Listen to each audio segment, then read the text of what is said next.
Welcome class. आज हम पढ़ेंगे बच्चों एग्रीकल्चर में नॉन फूड क्रॉप्स। इससे पहले आप फूड क्रॉप्स पढ़ चुके हैं जो कि खाने की वस्तुएं जो कि हमें खेती से कृषि से प्राप्त होती हैं, जो ग्रेन के रूप में प्राप्त होती हैं, कुछ हमें दानों के रूप में प्राप्त होती है, कुछ नॉन ग्रेन्स होती हैं। और आज हम पढ़ेंगे जो खाने की वस्तुएं नहीं होती और जो हमें क्रॉप से प्राप्त होती है, खेती से प्राप्त होती है। ठीक है बच्चों, इसमें कौन कौन सी चीजें आती हैं? सबसे फर्स्ट रबर, कॉटन, सिल्क हमें क्रॉप से प्राप्त नहीं होता है, सिल्क वर्म से प्राप्त होता है ना। तो लेकिन वो भी हमारे फाइबर माना जाता है, एक फाइबर है जिससे कि हमें वो एक फार्मर ही उसे करते हैं और जिससे कि हमें कपड़े मिलते हैं, सिल्क के कपड़े मिलते हैं, है ना। ये और जूट, ये जूट हमें खेती से ही प्राप्त होता है। तो ये कुछ चीजें देखेंगे हम जो कि हमें क्रॉप से प्राप्त होती है और कुछ जो सिल्क जैसे फाइबर है। तो सबसे पहले बच्चों हम पढ़ते हैं नॉन फूड क्रॉप्स में रबर। रबर के लिए बच्चों मतलब किस तरह के इन क्रॉप्स में हम देखेंगे किस तरह के क्लाइमेट की जरूरत पड़ती है, टेम्परेट एरिया कैसा चाहिए और किन किन स्टेट्स में किस किस एरिया में ये उगाई जाती है, तो इनके लिए सुटेबल क्लाइमेट कैसा है। तो बच्चों सबसे पहले हम देखेंगे रबर।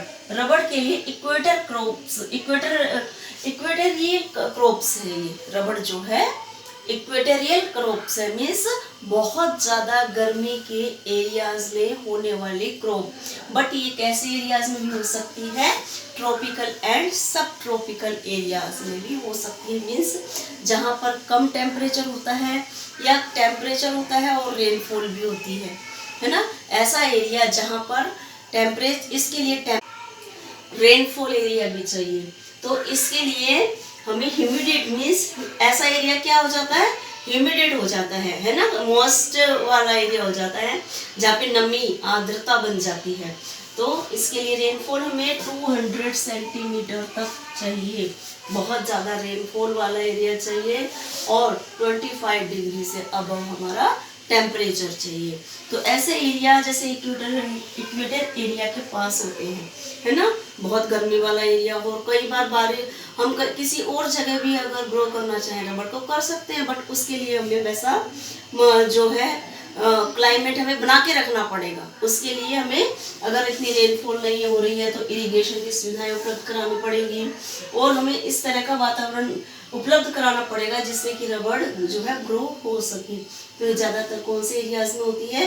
मेघालय में, जहाँ बहुत बारिश होती है और गर्मी भी उतनी ही ज़्यादा होती है।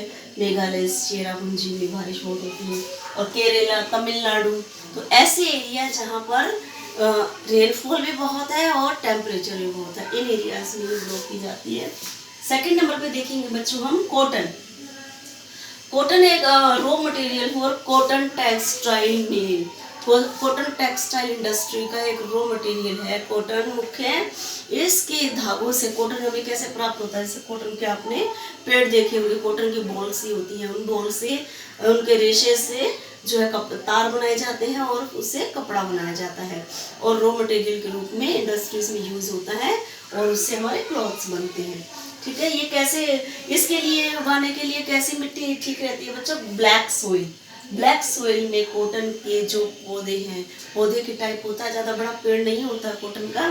ब्लैक सोइल में कॉटन के जो पौधे हैं, प्लांट्स हैं, वो बहुत हाईली ग्रो करते हैं एंड हाई टेम्परेचर, बहुत अच्छा टेम्परेचर जहाँ पर हो और लो रेन, और रेन थोड़ी कम हो, ऐसे एरियाज में जो है कॉटन जो है बोई जाती है। कॉटन के जो प्लांट्स हैं बोए जाते हैं, ये महाराष्ट्र, गुजरात, एमपी वगैरह में बोए जाते हैं, जहाँ पर इस तरह का टेम्परेचर जब हो जाता है, मॉइस्चराइजर वाला एक टेम्परेचर और चाहिए होता है। इसके लिए भी एक मतलब रेनफॉल जब कम होती है थोड़ी सी और टेम्परेचर हाई हो जाता है काफ़ी, तो ह्यूमिडिटी वाला मौसम बन जाता है वो भी, तो वैसा ही मौसम कॉटन के लिए चाहिए। ठीक है बच्चों, अब आगे हम देखेंगे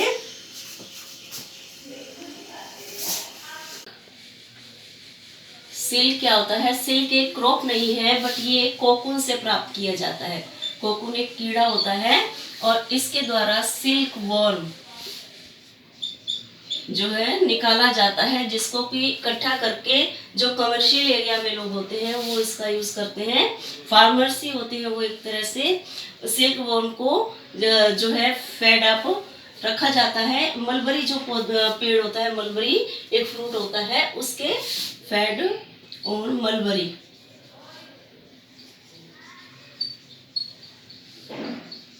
लीव्स, उसकी लीव्स पे इसको रखा जाता है, जिससे कि इसको जो है भोजन प्राप्त होता रहता है और उससे ये जो सिल्क वॉर्म देता रहता है कोकून का कीड़ा। इस ऐसे के जो खेती होती है उसको सेरीकल्चर कहते हैं, सेरीकल्चर। इस तरह के सिल्क को प्राप्त करने की विधि जो होती है इसको सेरीकल्चर बोलते हैं। फोर्थ है बच्चों आपका जूट। जूट एक फाइबर है जो कि हमें क्रॉप के रूप में प्राप्त होता है, और जूट के हमें बहुत सारे प्रयोग होते हैं, जो कि ये एक पेड़ होते हैं और इससे जो प्राप्त किया जाता है। Jute is known as golden fibre. इसको गोल्डन फाइबर भी बोलते हैं बच्चों। गोल्डन फाइबर किस लिए बोलते हैं? बहुत कॉस्टली होता है, इसलिए। कॉस्टली तो होता है ये, बट कॉस्टली होने की वजह से इसको गोल्डन फाइबर नहीं बोलते।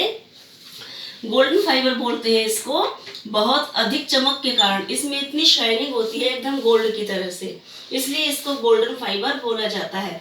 नीड, इसके ग्रो के लिए need for grow temperature and high rainfall की जरूरत पड़ती है। जिन एरिया में हाई टेम्परेचर होता है, बहुत गर्मी वाले एरियाज होते हैं और जहाँ बहुत ज़्यादा रेनफॉल होता है, उन एरिया में इसको ग्रो किया जाता है। ज़्यादातर इसके लिए जो मिट्टी है फर्टाइल सॉइल चाहिए होती है, फर्टाइल सॉइल की जरूरत पड़ती है। बहुत उपजाऊ शक्ति वाली मिट्टी जो होती है फर्टाइल सॉइल। ऐसी सॉइल जो है ज़्यादातर वेस्ट बंगाल में, soil as in West Bengal, West Bengal में पाई जाती है, जहाँ पर फ्लड प्लेन्स होते हैं। बंगाल जहाँ फ्लड प्लेन्स, जहाँ मतलब वहाँ पर ज़्यादातर फ्लड्स आते रहते हैं, बाढ़ आती रहती है, और बाढ़ अपने साथ में मिलके फ्लड प्लेन्स में ज़्यादातर पाए जाते हैं। वेस्ट बंगाल के एरियाज में बाढ़ अपने साथ में कुछ पोषक तत्व लाती है, और बाढ़ के साथ में जो पोषक तत्व मिट्टी में मिल जाते हैं उस मिट्टी को जो है उपजाऊ बनाती है। फ्लड आने से मिट्टी उपजाऊ बनती है। उन एरियाज में, प्लेन्स में जूट को ग्रो किया जाता है। ज़्यादातर ऐसे एरिया वेस्ट बंगाल में पाए जाते हैं। ठीक है बच्चों, बट ये इसकी एक जो डिसअपॉइंट है इसका जूट का, इसकी मार्केट वैल्यू गिरती जा रही है। लो से market value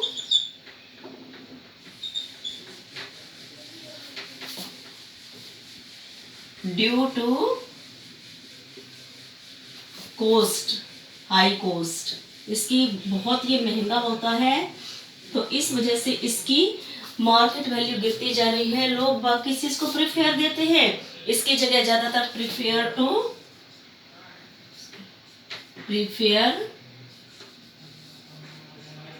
to synthetic cloth, synthetic fibre, synthetic fibre, synthetic fibre पे ज्यादा लोग बाग ध्यान दे रहे हैं, क्योंकि इसका जो रेट है बहुत हाई होता है। और हाई रेट किस लिए होता है बच्चों? ऐसा नहीं कि जो जूट की खेती कर रहे हैं, जूट का जो फार्मर है वो बहुत ज़्यादा फायदा कमाना चाहता है, बहुत ज़्यादा अर्निंग करना चाहता है ना, प्रॉफिट ज़्यादा लेना चाहता है, ऐसा नहीं है। बिकॉज वो जब पूरे साल इतनी मेहनत करता है, इसके जो पेड़ होते हैं, इसकी जो खेती की जाती है बहुत ज़्यादा मेहनत से, और पूरे साल जो है इसको एक्सट्रैक्ट करने में काफ़ी मतलब टाइम लगता है उसे जूट की खेती करने में, और इसको बड़ा होने पूरा बहुत टाइम लगता है, और इसके ऊपर उसका पूरा आता है, जिसको कि पूरा करने के लिए उसे इतना रेट इसका रखना पड़ता है। और इस वजह से जब ये इतनी महंगी होती है तो लोग बाग जो है सिंथेटिक फाइबर की तरफ ज़्यादा आकर्षित होते हैं। ठीक है बच्चों, आज आपने 4 नॉन फूड क्रॉप्स पढ़े। इनके जो है आपको नोट्स बनाने हैं, भेजने हैं और ध्यान से इनको लर्न करना है।